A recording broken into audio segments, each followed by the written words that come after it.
I remember getting one message from a pair of babies that were willing to share me. They were friends. Oh, yeah? And they're like, if you want a 2-for-1, we'll be your sugar babies. And we're okay with sharing a great daddy. And if you have other babies on the side, we'd love to meet them. So I found that. What'd you think about that? Oh, I thought that was incredible. Yeah. I was very impressed by these women. I really was, because they were open and honest about it. They're like, listen, there's one of you. There's more than one of us. Right. We understand that we have to share you. So let's not play any games. Just will you take us both? And if you have other babies on the side, we'd love to meet them. Yeah. So that we can all get to know how can we take care of you the best.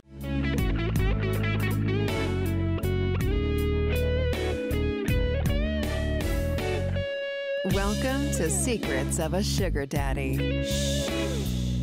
Here's your host, Marcus. Welcome to another episode of Secrets of a Sugar Daddy, the #1 sugar dating podcast in the world, where we pull back the curtain on the good and the bad and the absolute shocking stories of sugar dating. You'll notice Lily didn't chime in. Again, this week, we don't have Lily with us. We miss her. She is still in recovery from a little nip and tuck. She actually looks fantastic, but, there's some recovery time. But you guys will see her at the party. You're going to be quite amazed. Anyway, in place of Lily, I guess before we get to that, let me talk about the Patreon group. And we're going to actually bring this up with our guest. But if you haven't joined our Patreon group, you're missing out. You really are. We talk about it every single week. It's free to join. I do put a lot of free content on there, but if you want the best experience and to interact with the other members of our Patreon group, we have a tier as little as $10 a month. It unlocks the entire thing. We also have some tiers that include coaching and profile reviews, which we've been doing quite a bit of. If we haven't got to you yet, send me an email or message me in the Patreon, and you can send me an email at info@secretsofasugardaddy.com, and I'll get to you. I know Lily does those a lot, but she's been out. So if we have not gotten to you, I apologize, and I will take that role. So we love doing those. We love helping.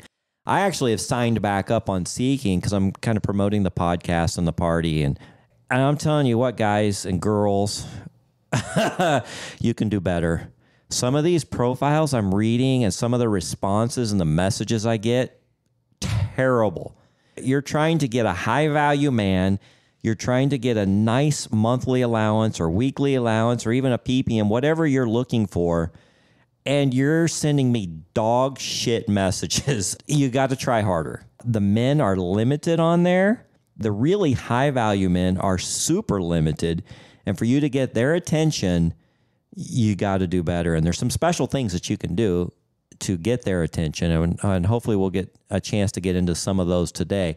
But I'm going to go ahead and welcome our return guest. Now, their episode, as we're recording as of today, it just came out, but this is in delay for a few weeks. So it was a few weeks ago. I have gotten so many comments, good and not so good, but that's the way it goes. We're not here to please everybody. We're here to just tell it like it is. Some people are going to like our message. Some people are not going to like our message. There's Republicans. There's Democrats. We are all humans. We don't all see eye to eye, but we can all get along. Sometimes we have different thoughts and views on things, and that's just what it is. I like to interview everybody from every spectrum and just to get an idea of what's going on out there.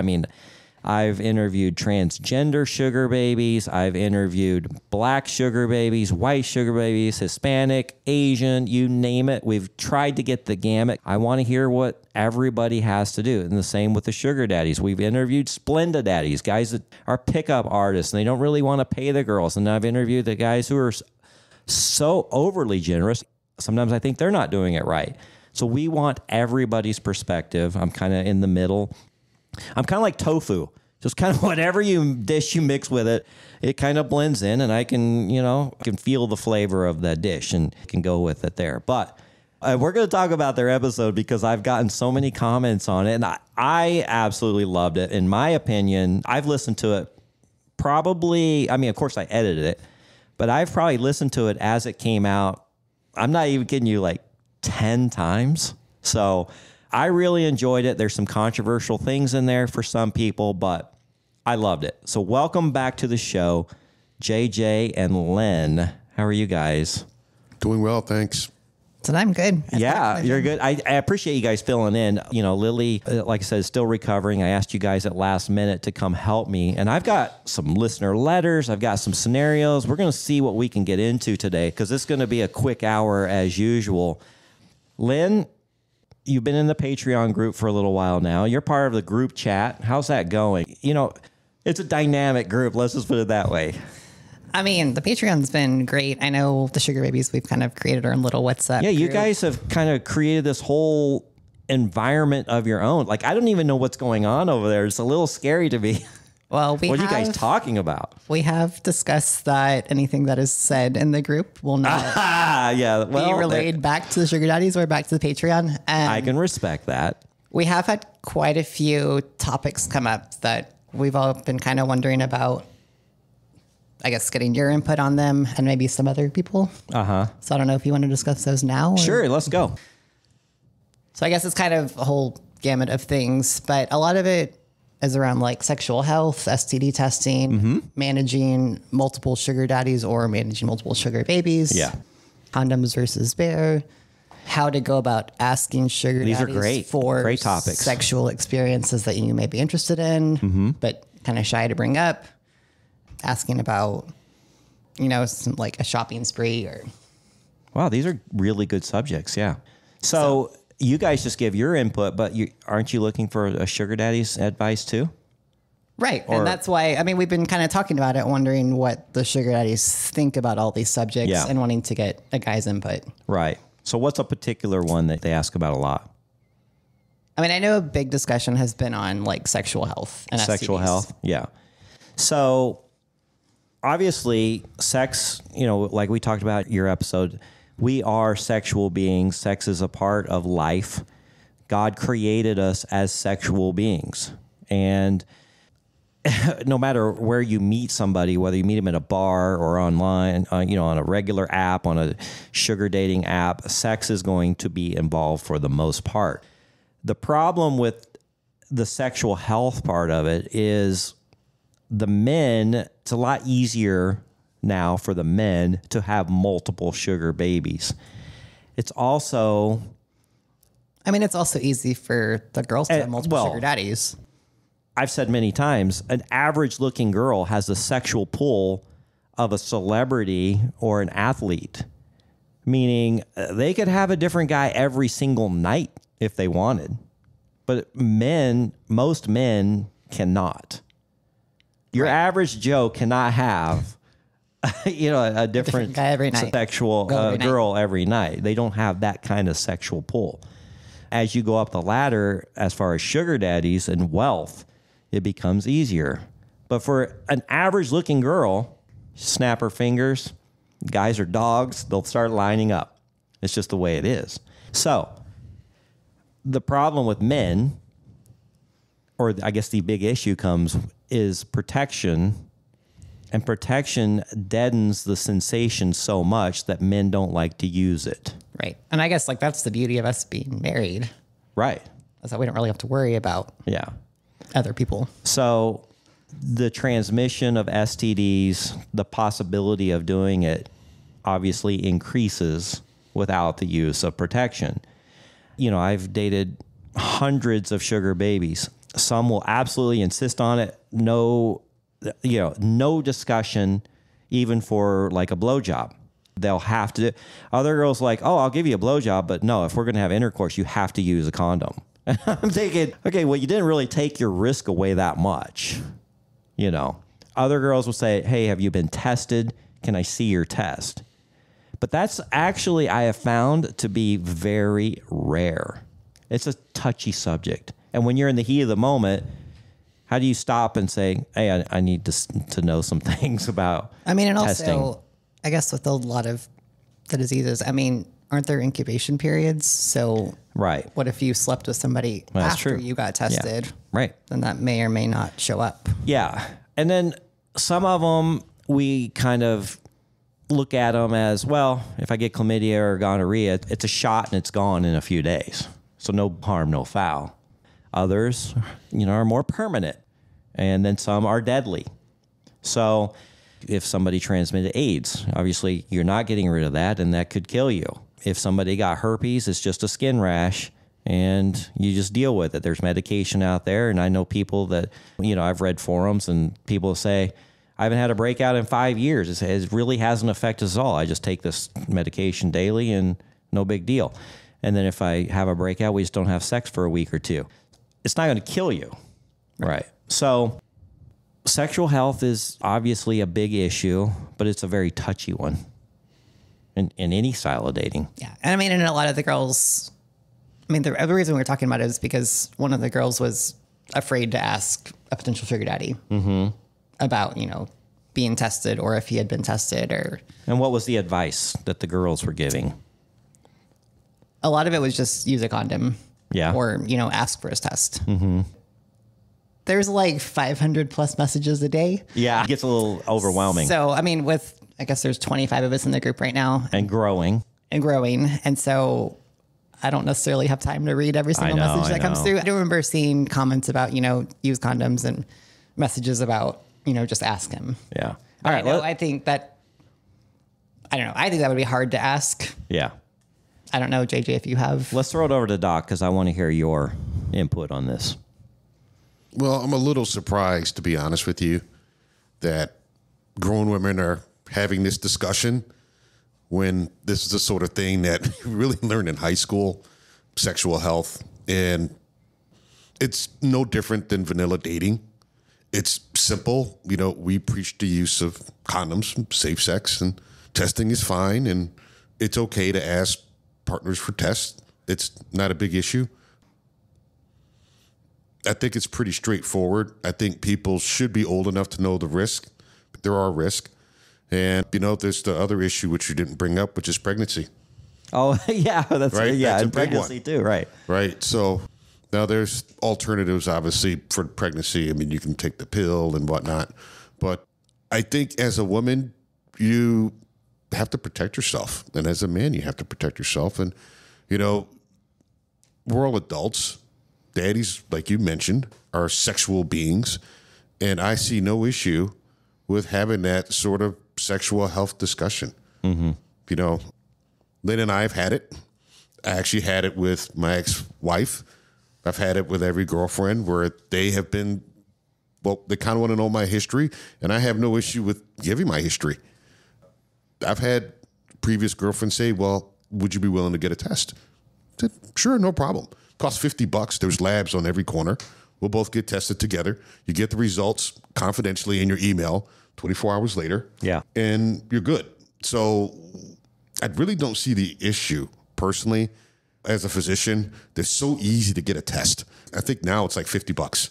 And there's literally a lab on every corner, and they'll do a full STD panel, and then you'll have it the next day. So I appreciate the discussion. I think that she should have no issues with asking her daddy. If there's a baby out there that's hesitant, I think that she should just have an open discussion. And that we're, on our side, we're open to that. We understand what's going on here.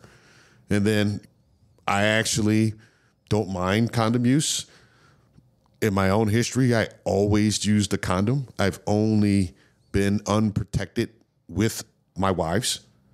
But even with my girlfriends, I use protection because things like herpes or you just don't want it. Mm-hmm. Then the HIV, which you mentioned, even the chlamydia, it's very painful for a man. You don't want to mess around with that. Yeah. So did I lose some sensation? Yes.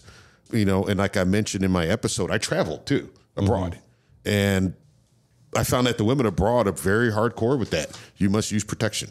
And I always use protection. So for me, it was a no-brainer. We just use protection. Yeah. Just use protection. Well, it's not a no-brainer for a lot of men. And I know that they pressure the women. Because for the women, it's not that big a deal if a man uses it. But for a man, they're going to pressure the women to let them not use it. That's true.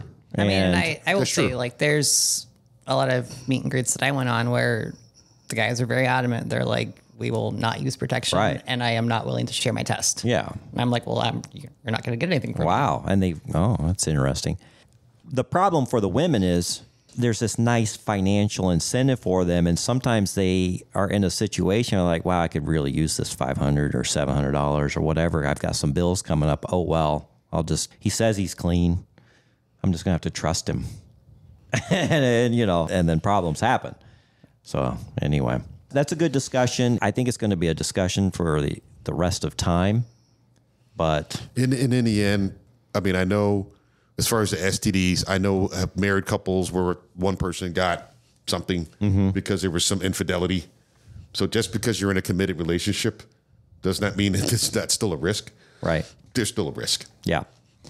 Well, I'll tell you what, I'm going to go over a couple letters I have real quick. And then if we have some time at the end of this, we'll get into some more topics. I got so much to talk about. I haven't been able to get to a lot of these letters that I receive. And I appreciate you guys sending those in because at the end of every show, I say, if you want to share your crazy sugar dating stories, send them to us on our website. So here is a few, and I want to get JJ and Lynne's opinions on these because I have my own, but I want to see, it's always nice to get multiple opinions.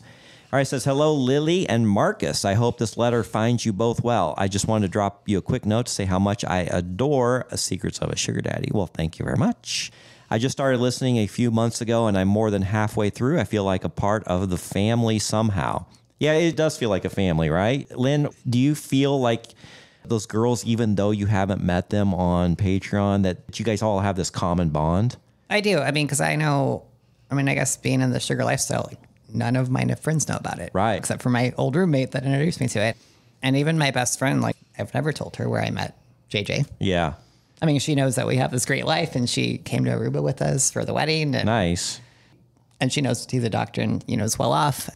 But yeah, it's been nice to have a group of girls, that understand the lifestyle and kind of what we go through. And When you meet them at the party, even though you've never met them in person, they're going to feel like lifelong friends. I mean, and honestly, like, a lot of the girls on there have been more open than I've ever been with anybody of my friends, any of my friends in person. All right. She goes on. She says, I'm sure it's because you do such a great job keeping things personable. A little about me. I'm 42. I look quite a bit younger. I'm Canadian. I'm juggling life as a PhD student after years of being a teacher. Life's been a roller coaster, to say the least. I'm cute, but far from what you think a sugar baby would look like. I've been in the sugar bowl for a few years now, cruising around seeking casually on and off. I do get a lot of interest, I think, because I am older, not drop dead gorgeous, and pretty approachable. It's a niche market, as Marcus would say. I still believe it is. I have had many men tell me that as businessmen, they don't want it to appear that they are out with an escort if they see someone they do business with. I get that. I've met a few, to be polite, interesting characters along the way, but no great connections until recently. I think I found a great guy who treats me great and really spoils me. But here's the kicker. I'm not entirely sure if we're exclusive or not. Well, if you haven't had the discussion, you're not. Right, Doc? That's correct. So there's the answer to that. But I would like to know so that I know where I stand. Can I see other men? Yeah, absolutely. I mean, until you guys bring that up, you're not exclusive. You could be dropped in a heartbeat. That's right. You have to have the talk. Yeah. So communication goes a long ways. If that's an issue that you're having, some people don't have it as an issue. They just don't even want to talk about it because they've got their life. Sugar daddy has his, and they just want it to be fun and no drama. No drama for your mama. All right. I tried bringing it up, but he kind of dodged the question, which leads me to believe that he sees other women. Oh, yeah. Of course. Or he doesn't want to take that off the table. Like if you go exclusive, then now, you don't have the chance to see other women. He may not be, but he doesn't want to take that off. I think the rules are a little bit different in the sugar community. I think it's, it's almost expected that a daddy would have multiple babies. Mm-hmm. I mean, that's sort of been the feedback I've gotten. Yeah. Especially when I was on Seeking, when I'd get messages and they would say, do you have other babies? And it wasn't like mean or nasty or anything. They were just curious if I had other babies. Yeah. I would be honest with them. They'd say, well, I've had babies. I don't have any babies now. I remember getting one message from a pair of babies that were willing to share me. They were friends. Oh, yeah? And they're like, if you want a 2-for-1, we'll be your sugar babies. And we're okay with sharing a great daddy. And if you have other babies on the side, we'd love to meet them. So I found that. What'd you think about that? Oh, I thought that was incredible. Yeah. I was very impressed by these women. I really was, because they were open and honest about it. They're like, listen, there's one of you. There's more than one of us. Right. We understand that we have to share you. So let's not play any games. Just will you take us both? And if you have other babies on the side, we'd love to meet them. Yeah. So that we can all get to know how can we take care of you the best. So I think exclusivity is not as expected in sugar dating. I mean, I don't know what your thoughts are on that. Well, no, I don't. Compared to vanilla dating. No, I think I said in my extra sugar a few weeks ago, and I've admitted it before. I've entertained up to 9 at one time in a month. I remember that. Yeah, and so I just sorry. Sometimes I love vanilla. Sometimes I love chocolate. Sometimes I love peppermint ice cream. It's like a kid in a candy store. I enjoy people. I enjoy the experience with people, whether you see it going anywhere or not. I still enjoy having great conversation, meeting people, talking about their lives, their hopes, their aspirations. A lot of times I really think they're sexually, we're compatible, and I enjoy that part. It doesn't mean I want to marry them or have a long-term committed relationship, but they're still important people to me. I treat them, like they're the queen of the world, and that I'm going to give them my full attention when we're together. Some people I can only take like an hour or two, and then I'm like, oh, this person has worn me out mentally. I can't take another story. I could do it for like an hour. Right? Yeah. That's true. You ever had anybody like that, Doc? Well, I think I was telling Lynn that when I was talking about my dating history on Seeking, that I enjoyed 99% of my dates, even though for obvious reasons they didn't work out. Yeah. But I had tremendous fun going out with beautiful, articulate, intelligent, well-dressed, classy women. Whether it worked out for us sexually, whether it worked out for us as a baby daddy relationship, some worked out short term, some just didn't work out at all, or to have one date. But I certainly enjoyed the experience of just going out.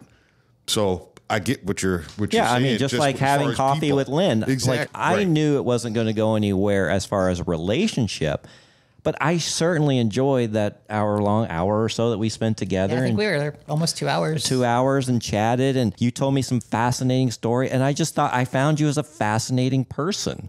I mean, and then obviously we're exclusive, and we had that conversation pretty early on. But I mean, I know I had a ton of meet and greets with a bunch of sugar daddies, and a lot of them I got along great with. I mean, and I'm friends with a couple of them to this day. Yeah.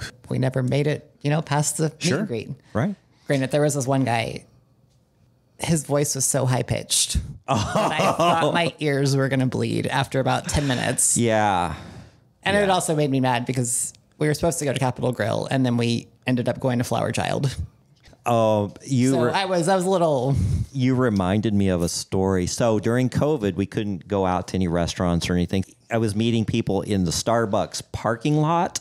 We would literally jump in each other's car, go through the drive-through at Starbucks, and then just sit there and chat because you couldn't go inside. COVID was such a crazy, stupid time. Sure was. But anyway, so I was on there, and I just recently broke up. We ended it, a sugar baby relationship I had right at the beginning of COVID. And so I was heavily looking for another companion or another sugar baby or 2 or 5 or 9. And it was almost well, your place or mine or Starbucks parking lot. There just wasn't any choices, right? So this one girl came over to my house, and by her over, I said, look, I'll cook us dinner and we can just sit there and chat if you're comfortable with it. And she says, yeah, that's fine. And we had texted. The texting was great, and she was attractive. As soon as she got there and her mouth opened and she had the highest, squeakiest voice, it was nails on a chalkboard. And I'm like, This is going to be a very long dinner date. I couldn't get her out of my house fast enough. Oh, my goodness. It was miserable. So anyway, I got through it. I tried to make the best of it. We got into some decent conversation. I wasn't pushing for any sexual intimacy, or I said, okay, just man up. I'm sure there's some things you can find interesting about this person. And we had some good talks about some things. Anyway, she left. Thanks for coming. Appreciate it. And then she messaged me back. She's like, well, what'd you think? Do you think we can have an arrangement? I'm just like, there's just no way.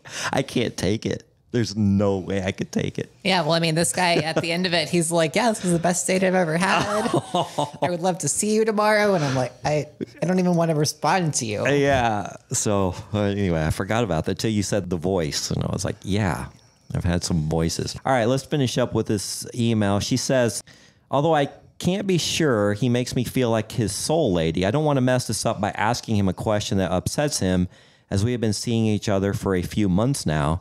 Anyway, I'd love to hear your thoughts on navigating this whole exclusivity and communication thing. I think communication probably isn't my strong suit since I get so nervous to offend or irritate him. Maybe an episode?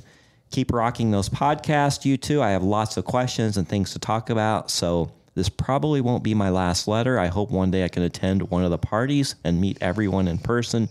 Cheers, Callie. Matter of fact, Callie is coming to our party. I'm excited to meet her. So, yeah, just to wrap that up, you can't be afraid to offend or irritate somebody. Communication's big. You'll be surprised. Just ask questions that you really want to know. I offend people all the time. Yeah, I mean, not intentionally. That's why we love sugar dating, is because you can talk to people openly. Right, Doc? That's right. Okay.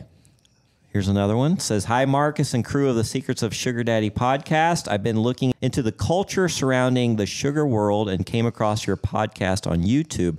Yeah, if you guys help us out, go to YouTube, subscribe to Secrets of a Sugar Daddy. We are so close, and I may be there by this airing, but please subscribe to our channel. I have to get so many subscribers before we can monetize it. That would help. I mean, a little ad comes on, we make 7 cents, but hey, whatever. At least it's better than nothing. So we'd love you as a subscriber, because we are going to start putting out a lot more content on YouTube. So this person found us there through YouTube. I found it very interesting and have a question that I thought you might find interesting to answer. I'd be happy to come on the show, but scheduling may be difficult as I'm located in Australia. Oh, we have a pretty good listenership down in Australia. We have a girl coming from Australia. You've talked to her, Lynne? She's coming to the party. Cat. Oh, that's right. She's going to be fun to meet. Alternatively, if you do not want to answer the question, you would be welcome to discuss it on the podcast, and I could answer any follow-up questions you had ahead of time. A little bit about me. I am mid-30s, Australian male, and I work for myself. I wouldn't say I am rich, but I am careful with how I spend my disposable income and can see value in spending it on sugar. Yeah, I mean, we have one of our most popular guests, Sugar Daddy Dwayne. Absolutely. He's so intriguing.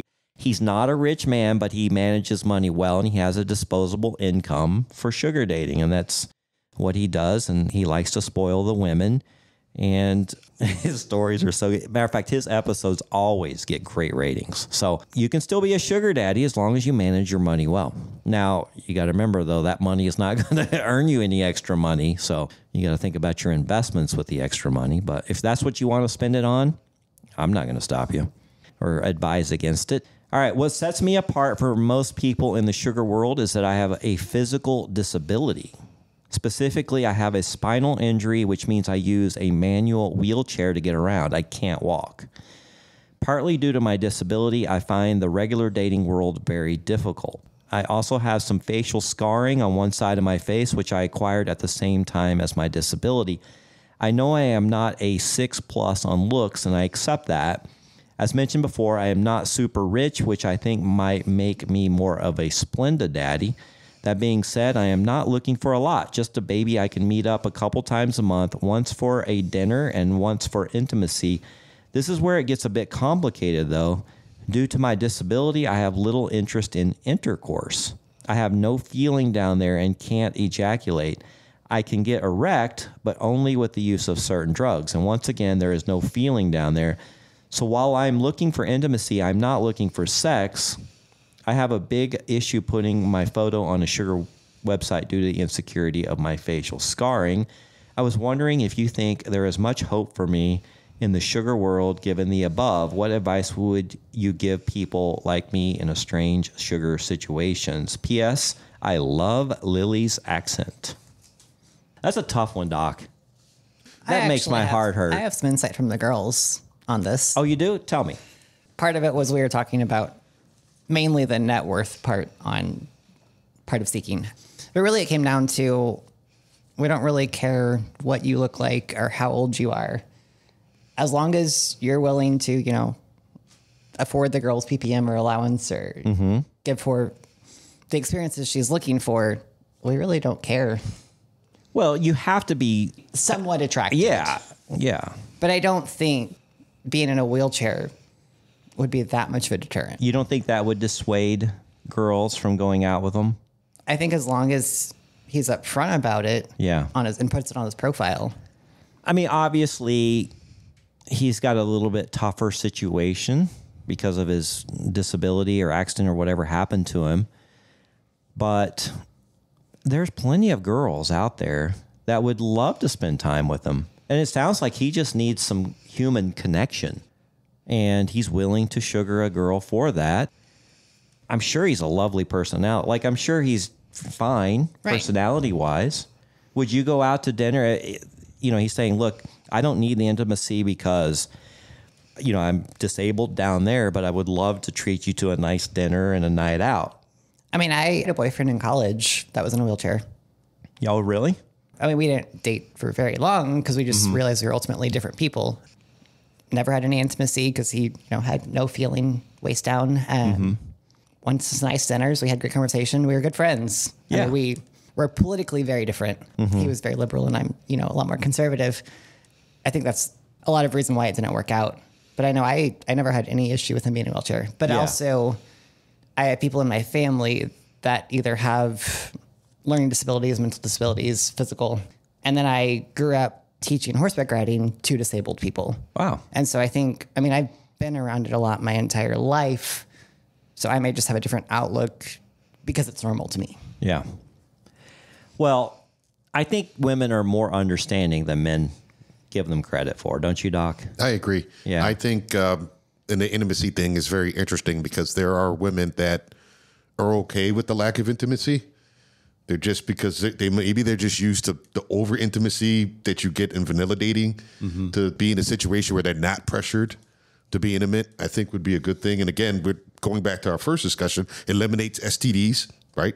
So there's a lot of risk mitigation there. Right. Yeah. And then I really feel sorry for this gentleman. I really wish I could have a coaching session with him because he sounds like a really good dude that's just lacking some confidence. And, you know, sometimes men have to fire up other men. And I think he'd be a great daddy. He wants to be a daddy. He's good with his money. He wants to take care of a girl. You know, he has the desire to do so. And I don't see why he can't join our family of daddies. Yeah. You know, but I do feel for him when he says that he feels too self-conscious to post a picture. And I kind of want to say, dude, post your picture, buddy. Yeah. Like, man up. It's okay. And it's okay to have a scar. Scars are hot to some women, believe it or not. Battle scars, because they think they're like, "What has this guy been into?" You know. So it sounds like he just needs a little coaching, a little pushing, a little hey, get out there. It's not as bad as you think. So it's tough being in your 30s because I remember being in my 30s. I'm losing my hair. I've already lost my hair. I'm thinking, wow. You know, women are attracted to men that look younger. My mindset was totally screwed up back then. I think you look better without hair. Well, no, I discovered that late in life. I wish I'd have shaved my head much sooner, but no, I'm hanging on to the comb over as long as I can. And, you know, I always shaved. I didn't want to look old. I wanted to look young because I thought women were attracted to young men. Boy, was I wrong. I learned that lesson very, very early. I was wrong. I actually went bald on purpose in my mid-20s. Yeah. And this was the result of talking to some people. And I remember being in school and having several texts say, because I had actually started going gray early. So I started going gray in my mid-20s. Really? Yes. So, I had a little gray coming in my beard, and I remember some nurses are like, "Oh, we love that salt and pepper." And I'm thinking, I look old. Yeah. But the feedback was, no, you look sexy. And I remember having a discussion with my mother, and she found 2 actors to be incredibly sexy and told me the older they get, the hotter they get. Morgan Freeman. Oh, yeah. And Sean Connery. Oh, and I'm like, you kidding? She's like, 2 classics. Every woman loves Sean Connery. Oh, yeah. From 18 through 80. Right. We think he's the hottest thing out there. This is coming from my mother. And I'm like, what? And I was like, Sean Connery was nothing when he was younger. But like the older he gets, the better looking he gets. Right. So that was very encouraging. Man, I learned that lesson way too late in life. That's not too late. But I'll have to credit my sugar baby, the reason, and I've talked about her many times, we call her Madison, but the reason I even started this podcast, and I haven't told the story in a while, but I was going to take her to the Phoenix Open, and we're at the golf store buying her some cute golf outfits to wear to the Phoenix Open, and she's like, look, we need to have a talk. And I'm like, oh boy, what this time? She points at her delivery was terrible, but her message was on point. She points at my head and goes, that has got to go. And I'm like, what are you talking about? She goes, you need to shave. You need to shave your head. That's got to go. I'm like, what are you talking about? I think, I'm holding on for dear life. I think it looks good. Oh, my goodness. So I got pissed off. I was really pissed off.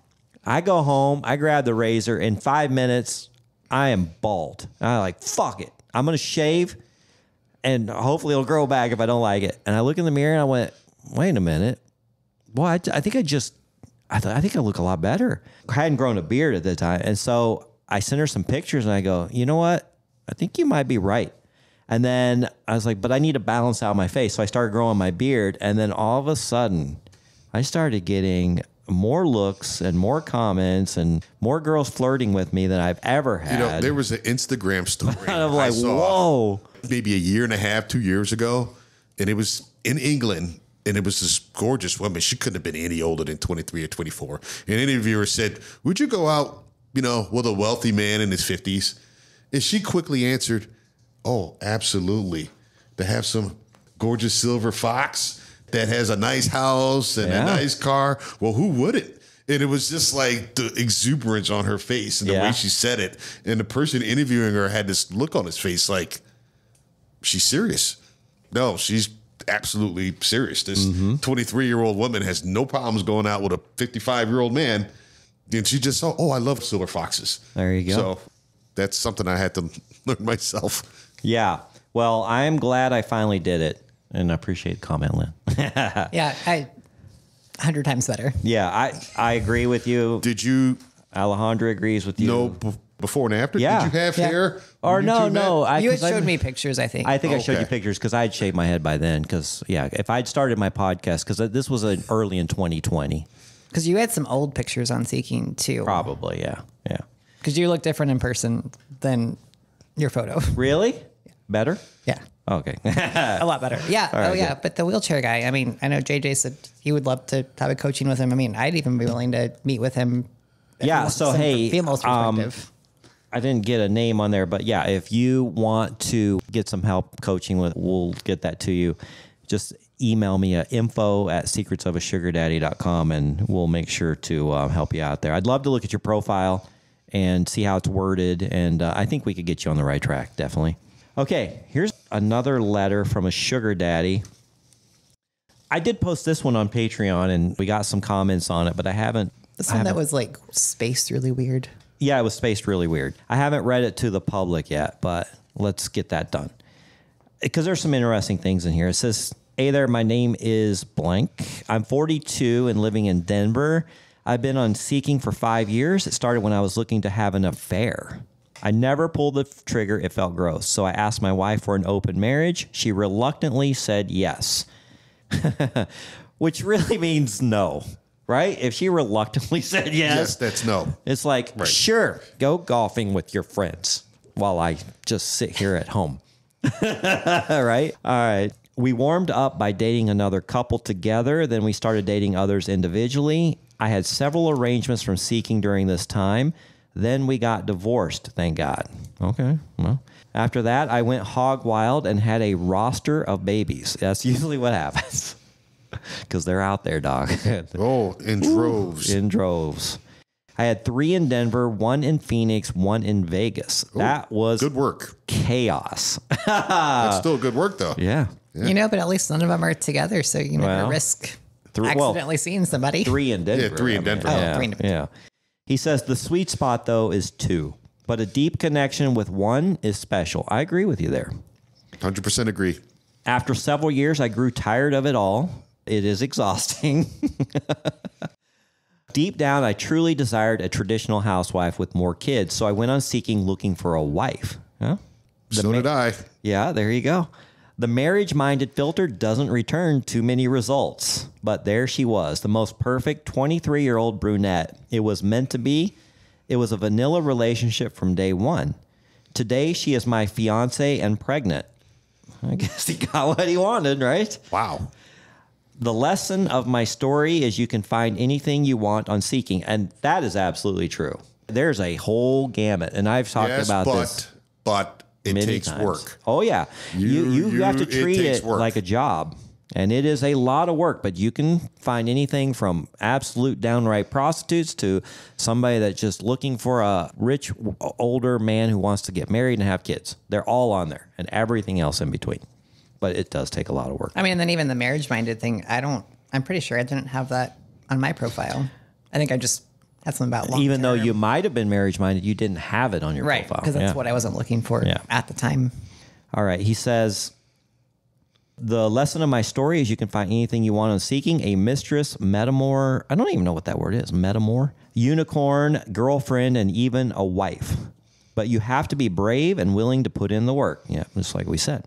You can't hit the ball unless you swing the bat. And even the best strike out more than they connect. 30 potential sugar babies will be about 20 conversations, which will be about 10 meet and greets. That's Hall of Fame. I always approach dating with a marketing and sales mindset. X number of prospects into the top of the funnel result in Y conversion at the bottom. Filling the top of the funnel is the most annoying and time-consuming part. And if your batting average sucks, it's downright miserable. Okay, so metamor means someone who is polyamorous, partner that they have no romantic relationship with. Okay, you learned a new word today. Thank you for Google. You're welcome. I've learned so much over the years about dating on Seeking, and being an entrepreneur, I always turn things into a business when I see a problem, and there is a problem that sugar daddies have, the day in and day out work of getting to the meet and greet. The time it takes and the rejection along the way is too much for some, so I'm looking at creating a solution to overcome this, maybe a marketing agency for sugar daddies that manages a sugar daddy's outreach on Seeking, getting them connected with more women in less time without the rejection. Question, would my story be of interest to your audience? Would this service be of interest? And would you be interested in promoting the service? Let's connect and explore what makes sense. Well, I know Dr. Charles, the plastic surgeon in San Diego, his staff actually go through Seeking and pick out sugar babies for him. That's awesome. Yeah, because like I said, I'm back on Seeking, and it is exhausting. And then I'll message a few people, and then all of a sudden, I'll get them off the site as soon as I can. And then all of a sudden, my Google Voice numbers are blowing up, and I can't remember who I've messaged, who I haven't. It's just I see where he's coming from in terms of automating and in terms of delegating, and that's how entrepreneurial men think. Mm-hmm. We think there's a problem, let's solve it, let's automate it, let's delegate, let's save our time. But then the other part of me that's gone through the painful process feels that that was the crucible that I had to go through to get to somebody like Lynne. Right. So there was, and I think someone may have even had that response. Maybe it might have been Short King that said that's the fun of it is the hunt and the search. and he's not wrong. I think that, like I had mentioned earlier, I had so many great dates that things didn't work out. Oh, yeah. And if I had gone, say, this matchmaking route where only certain people I was allowed to meet, how many of those awesome women would I not have had the chance to meet? Right. So I feel like going through that process, and it cost a lot of money. It took a lot of time. I had some couple of, dates from hell. But most of them, some of them, but most were good. Yeah. But I don't think I would give up that experience for the world because it made me who I am today. I actually learned the sugar game. I got more confident with how to talk. I got more confident with how to date. And so when it came time to decide between Lynne and Leslie, like I said, I had 2 babies at the same time. Right. I was ready to do that because of all the bad dates and because of all the people I dated. So I'm really torn on this one. I get where he's coming from. And as a fellow entrepreneur, it makes sense. But as a person that's also met my wife on Seeking, I really enjoyed the process, as painful as it was. Looking back at it, I really enjoyed the process. And I enjoyed the process too because, like I've said since day one, the reason I started this podcast is because I have met some of the most incredible, intelligent, sexy, sophisticated women and men on Seeking. But my God, was it a process to get there? Time consuming. Stories that you would not believe. People, I think back on it and I'm like, did this really happen? How is this woman or this girl ever going to find any success when she's that fucked up? Sorry, I don't even know a better way to say it. But yeah, it sounds like you've had those experiences. Oh, yeah. I've had women, show up high as a kite. Yeah, me I've too. had women show up basically. I had one that was actively being searched for by the U.S. Marshals. I had one who got arrested by the U.S. Marshals. Oh, well, okay, so you beat me. This one was on the Not run. to try to top you. This one was on the run. Yeah, she was. Wait a minute. Wait. That'd be funny if it was the same girl. Wait, I know. Wait. How long ago was this? 2016. Mine was 2018. Okay, because she got caught. Yeah, what was her story? So she was arrested in Virginia. Oh. For drug charges. Oh, okay, no. Was in a halfway house, then got out, got rearrested, escaped again. The marshals were looking for her. Okay. She got on Seeking. I met her. She finally confessed that, because I was saying, well, hey, we should fly here. She's like, well, I really can't fly. And I'm trying to figure out why she can't fly. Yeah. It's because the U.S. Marshals would have picked her up at the airport. And I'm like, you know how much trouble I could get in harboring a fugitive? Right, yeah. I was so mad at her. So anyway, so you had somebody that got arrested? So she came here. She had kidnapped her own kids. It was a custody battle. She picked the boy up from elementary school or whatever. She got all new identities off the dark web, crossed the border, chartered a plane to Phoenix. And anyway, she was down here for a little bit. We went out to dinner or lunch. I thought she was my soulmate. I was in love with this girl after one date. Oh my goodness. We clicked so well, right? And then the next day we're chatting and we're talking about real estate stuff, remodeling, because she was in that field also. And she just stopped responding. And then I'm like, okay, you must have got busy and whatever. And then the next day I'm like, hey, you're just checking in, make sure everything, nothing. I'm like, hey, if you changed your mind, I'm a big boy. Just let me know. Well, the next week we go to her apartment to do a welfare check because she was brand new in town. And then the police actually came and talked to the manager. And then he came back to me. He goes, well, here's the deal. She's been picked up by the U.S. Marshals for kidnapping. And you're not going to see her for a long time. Oh, my goodness. So anyway, the only way I was able to find the story was I typed in extradited from Phoenix into Google and pressed news. Bam, there she was. It was all over the news. Oh, my goodness. In her country. and then I read the whole story. And then it was so crazy. But I still thought I was in love with this girl, right? So I found her in prison. And then I paid for some talk time because she could talk. And then I somehow got my number to her. And anyway, so we ended up having discussions weekly until she got out. Then she's like, hey, because she brought down this cutest little dog as a Pomeranian, right? Well, the U.S. Marshal guy who arrested her kept the dog. He kept her dog. So she's like, hey, can you help me get my dog back? And so I called the U.S. Marshal's office in Washington, D.C. because I didn't know who to call. Oh, my goodness. They go, okay, well, we'll have somebody from the local office get in touch with you. A week later, I get this anonymous private, it didn't show up on my caller ID. It said anonymous or private. I usually don't answer those. They're usually spam or something, but I answered this one. He goes, yeah, this is U.S. Marshal blank. He goes, I understand you're looking for a dog. I'm like, yeah. And he goes, well, you do know what happened, right? I'm like, yes, I'm well aware of what happened. He goes, well, what were we supposed to do with the dog? I can't send it with her because she's in prison, and then her children are back with their father, and what am I supposed to do with this dog? And so I put it in the pound, and I was like, oh. He goes, but I can get it back for you. This is like 6 months later, right? That's incredible. And I'm like, you can get it back? He Hands goes, yeah. off to the marshal. So anyway, he was lying. He kept the dog. His kid fell in love with this dog. Okay, no hats off to the marshal. So a week later, he finally contacts me. He goes, hey, it was like a Friday night. And he was like, hey, I'm going to bring you this dog. And so I'm like, okay. So I gave him my address, and he came over, and he has this dog, and it's like resting on his shoulder and it wrapped in his arms.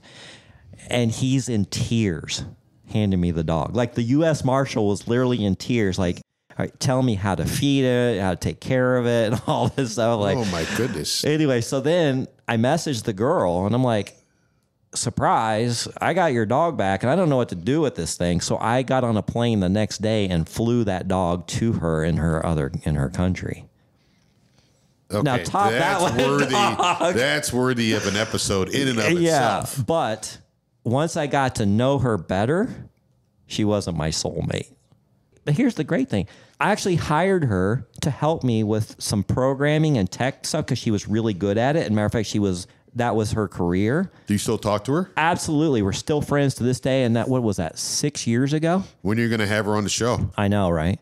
I know. That would be an unbelievable episode. Yeah, I know. So even though that was a complete shit show, and I'm like, people are not going to believe this story. And there's more to it, but I summed it all up. When I flew up to her country to see her, I ended up buying her like $5,000 worth of clothes because she didn't have any. It was all gone. You got to get her on the pod. Yeah. This would be an unbelievable. Yeah, she's a great girl. She really is she had the best intentions. She went about it the wrong way. And she was really good at evading the law, except her son was playing a video game and turned off the VPN on the computer, and it pinged them in Phoenix, Arizona, and that's where they finally honed in on them. Well, the one that I was with, I think it took her actually a couple of years, and I don't know how the marshals caught up with her, but yeah, she was pretty good at evading. Yeah. She had like 4 or 5 driver's licenses and all these aliases. Right? Yeah. It's unbelievable. Well, of course, she gave me a fake name, and she even created a fake LinkedIn account. So I found her name on LinkedIn on the name that she gave, but then I couldn't find any other trace of her anywhere. And it was really weird because we went out and she goes, yeah, I don't have social media. I don't do that stuff. I'm like, wait a minute. It's a little weird. You're in tech and programming and real estate and you don't have social media? I mean, that should have been the first, second, and third real estate. Third red flag. I thought was that the one I was with was like talking about getting married and going to another country pretty quick. Which, of course, is like a red flag, and now I know why. Right. Well, you look back at it, you're like, oh, my God. Yeah. She now wanted it makes to get sense. married, switch your name over, go move to another country. The marshals would probably, and then she was talking about, well, maybe I'll get some plastic surgery for you. Like, completely just. Wow. She was going to get some plastic surgery, huh? Yeah. She was determined not to get caught. Yeah. Well, I get it. I mean. So. Oh, I would love to hear her story. Yeah. Hate to bring it up again, but just from what you're telling me, I'd love to get her side of things. And because you're still talking to her. That's the incredible thing. And let me tell you, now everything's good in her life now. She's got her kid back and good. All is good. I mean, it was many years ago. She did her time and she paid her punishment I would love to hear her story. But she is gorgeous. She's super intelligent. She still has big ideas and goals of what she wants to do in the tech world. And I have a tech company that I'm launching, and I keep thinking of, I don't know whether I want to bring her on with me or not because it could be a slippery slope, but you just never know. We could end up partnering up and building this huge tech company together. I don't know. That's incredible. Because she has a lot of the experience I'm looking for and the coding experience, but I'd say I'm like you. Also have my brother, his brother. They're both coders. Yeah. Both software engineers. So if you need software engineers, I'm telling you what, you cannot go wrong in that field. There will forever be work. coding software engineer business. I wish I knew it because there's so many things that I want to do to my site, but then I have to contact my programmers in Armenia. Then I have to wait for them, and sometimes they don't understand exactly what I was wanting. And I was like, man, I could just save a lot of time if I could get back in that code and do it myself. But Yeah. So what are your thoughts on context. this daddy and his idea about the marketing? about hooking men up or doing the screening, I guess, for sugar babies. Yeah, the management. I don't know. It might not be a bad idea because I'm busy. I don't have time to be sitting there on Seeking. If I was looking for a sugar baby, and when I was, like, it is an exhausting process. And so if somebody could vet out 10 sugar babies and go, okay, you have 10 meet and greets, and I've already got rid of the these girls are real, they're ready, they look like their pictures, they want to meet. This is a question for Lynne. So do you think that it would be best for a baby or do the vetting, so to speak? A woman that's experienced in the game a little bit to do the vetting? Oh, that's interesting, yeah. I think so. I don't know. I think it's easier for females to vet females. I mean, we're a little bit more intuitive than guys are. But I'll say, like, even from the sugar baby side of things, I had some really bad meet and greets. I had some amazing ones. You haven't sugar dated unless you had bad meat. Yeah. That's I mean, right. and I went on some great trips. I've had some great meals. But I think without, like, the vetting that I had to do and without going through the experiences that I went through, I wouldn't have been able to actually hone in on what exactly I was looking for. Mm-hmm. When I first got on the site, I'm like, okay, I'm open to everything, open to everyone. I don't really care if you're a liberal or a conservative. I don't care if you're, make $100,000 a year or make $500,000 a year. Right. As long as, you can take me out to dinner, travel with me, I'm good. And then once, a lot of guys get into political conversations. I couldn't sit there and just hear about the very liberal side of things when I'm like, this is not hair not standing my, up on your head. Yeah, I get you. my nature. This is not how I was brought up. I do think from the marketing perspective, with trying to get an agency together, I think it'd be better to have a female lead that up than a male. Mm-hmm. I mean, the guys may be able to weed out, okay, who's a legitimate sugar baby versus who's an escort. Yeah. Or is this some girl on the street who's just looking for drug money? Well, I've been talking to a production company, and I actually copied him on that email, and he thinks it's actually a good idea for a TV show, kind of like Millionaire Matchmaker. Yes. Yeah. So we are actually exploring expanding that opportunity and maybe producing it. I mean, they're looking at selling this to HBO or Netflix or something like that, or even Lifetime or A&E or something. But well, yeah. And then when we went to Miami a couple weeks ago, I was on a Fresh and Fit podcast, and one of the hosts afterwards was talking to me, and it was cool because he had actually done an image consult with JJ, and that's how he revamped his Seeking profile and how we ended up meeting. And we were talking after the podcast. And he's like, I would love to get you and your husband on a show together just to be able to kind of give out some advice for, high net worth marriages or more high value men, how relationships work for them. So I know, like, JJ said he would love to do it. So it's just trying to figure out how to do it. But I mean, I don't know. I think it's a neat concept. yeah. So where are you with the production company? Are you? We just had a talk. I've met with one production company now 4 times. They're serious. Oh, wow. He got Okay. stuck. There had been a little bit of lapse since I heard from him last, but then we met for quite a bit, and he wants to. So he's looking for some dynamic personalities who are willing to go on camera and do kind of like a follow doc, like you follow them around in their day-to-day dating life and stuff. And I've already got a few people that are saying, I'm in. You just let me know I'm in. And you could probably guess who some of those people are. Shoot, Yes. I mean, I would love They'll to do be it, at our- but I'm sure our they're party. not looking for a married couple. Well, I don't know. Yeah. And I said, well, look, we're having our party in July. I've got a lot of new sugar daddies I've never met, sugar babies. I'll know by the end of that weekend, I'll know who the dynamic, outgoing personalities are. And he's like, all right, yeah, let's touch base a little bit after that. We'll see where we want to go with this. But we're definitely interested. They've got about 3 to 4 concepts that they want to roll out, not just one, because they think it's a very intriguing lifestyle concept that people will be tuned in to watch. And I agree. I know I was watching one of your other Extra Sugar episodes where you were reviewing a YouTube video discussing a baby and her journey. I think it was up in Canada. And you watched that. And I watched it. Yeah. And I thought it was well put together. It was well produced. And it followed her life. Yeah. So, you know, to the point where it was like her makeup and her discussions with her girlfriend and some of they were kind of like interviewing her, but also following her to the date. So they were mic'd up. You could hear the conversations. I found that fascinating. It was fascinating. Yeah. So I think it would be a great concept. Yeah, I do too. We'll fill you in on details as we get more, but that's just some fun things that we're working on. Well, guys, I really appreciate you coming in. I had a few other scenarios. We'll just hold those off for another time. You're coming back. Sounds good. I love having you guys. I knew we were going to run out of time very quickly because we have... And quickly, I'm wishing Lily a speedy recovery. Absolutely, yeah. It's going to be... I think they said about 2 to 3 weeks before she'll be kind of back to normal functions, and it's just going to be sore from there. She'll be good by the party, and she's going to look amazing. Like, you know, everything's... And then the other thing I wanted to do was I wanted to give an endorsement to the Patreon group. So I am a VIP member, and let me tell you, it's worth it. Yeah. The content is unbelievable. The community is unbelievable. The chats are very active. Mm-hmm. I log in every day. It's great having that community of like-minded individuals. It's very competitively priced and well worth it.